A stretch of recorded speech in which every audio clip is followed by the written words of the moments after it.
guys, welcome again, no? Ayos na rin. Naku, gano'n. Ito kanina, ngayon lang itong trouble na ito, no? Pero mga dati ko nang na-encounter to, mga change toner lang or reset lang. Nagpiprint ako kanina, biglang nag-detect ng low toner. Ayan, naka-low toner siya. So, hindi mo magagamit yan. Lalabas yan. So, isa-set natin yung ano niya, yung toner niya setting. Pag nagpalit ako, hindi gagana kahit nagpalit ka. Ito, meron akong mga reserve diyan kasi dalawa tong printer ko na magkamukha.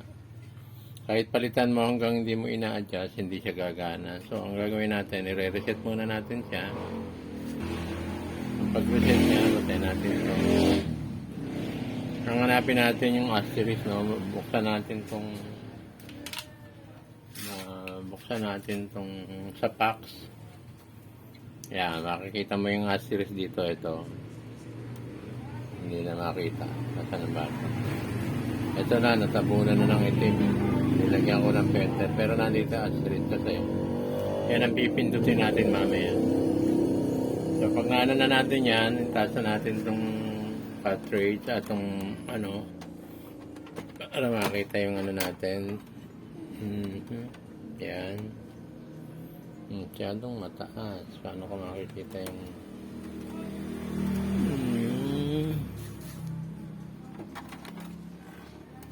ito. Anuin na natin yung asterisk para lumabas. Ito na yan.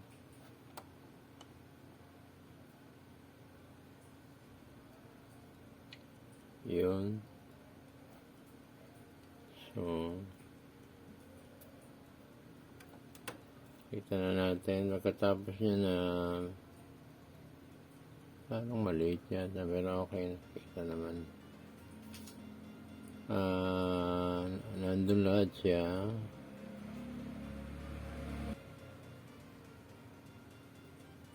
Set na natin lahat isa. So, kunin lang natin yung KTNR STD, yung standard. Lahat ng standard. Kasi yung HC, ibang ano yun, high capacitance yun high capacity. So, mag-start na lang tayo dito sa case, sa block standard. Pindutin natin siya dito. Yan, magbibigay siya ng instruction, reset, yes lang.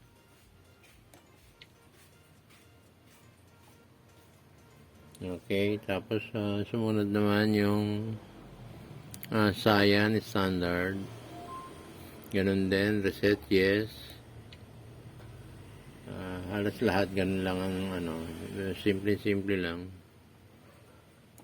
Baba natin. Tapos magenta. Okay, yes. And then the last one, itong yellow standard at STR to.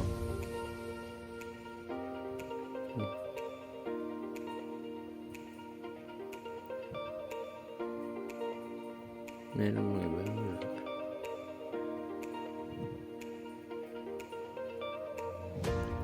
Yun na lang. Yellow. Yes din. So, wait natin.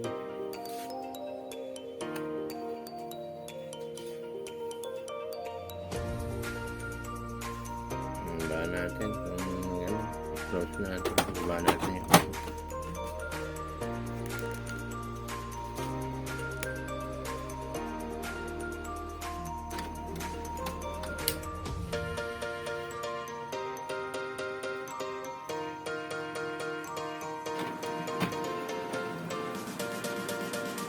na lang natin kung magkakalibrate yan.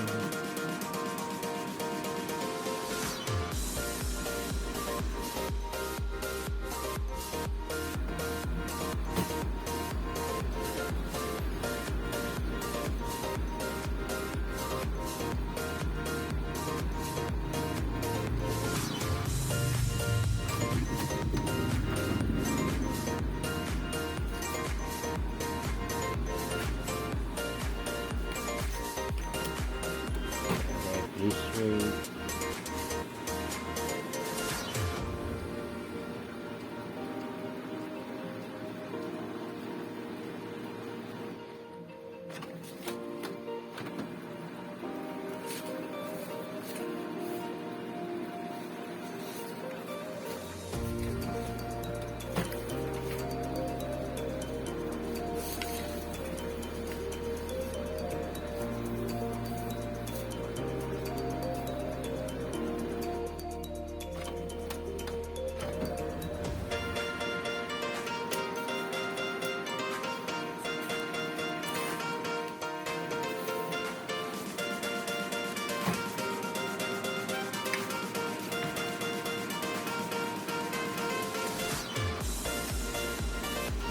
It's weight standby. So, kaya natin siya. Taglit lang yun.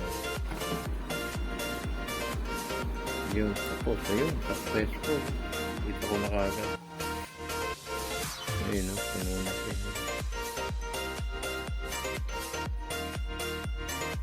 Toner light. Yun. Full na siya. Hindi ata maganda yung full na niya. Tapit na.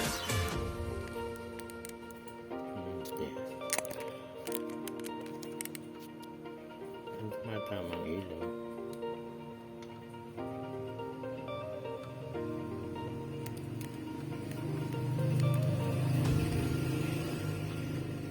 Yan.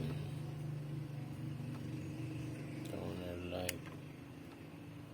So nakapull na lahat siya kasi minsan kasi nagde-detect siya kaya na kala mo ubos na yung toner.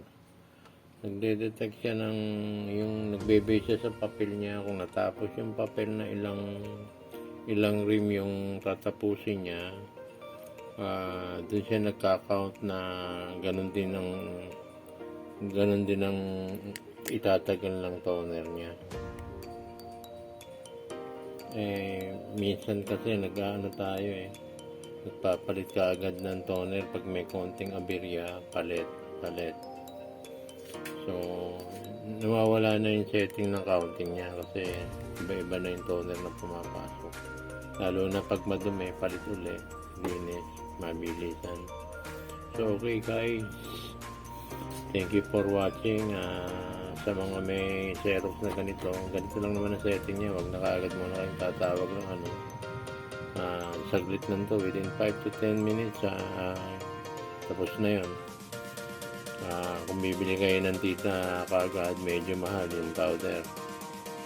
So, mas magandang pag-aralan nyo na lang to. Konting pindot-pindot lang sa 2-3. Safe na kaagad yung magkano itong isang toner na ito. Pag original, nasa 2.5. 4 yan, madugo. So guys, thank you for watching na lang. And please subscribe, hit the notification bell, and like na rin.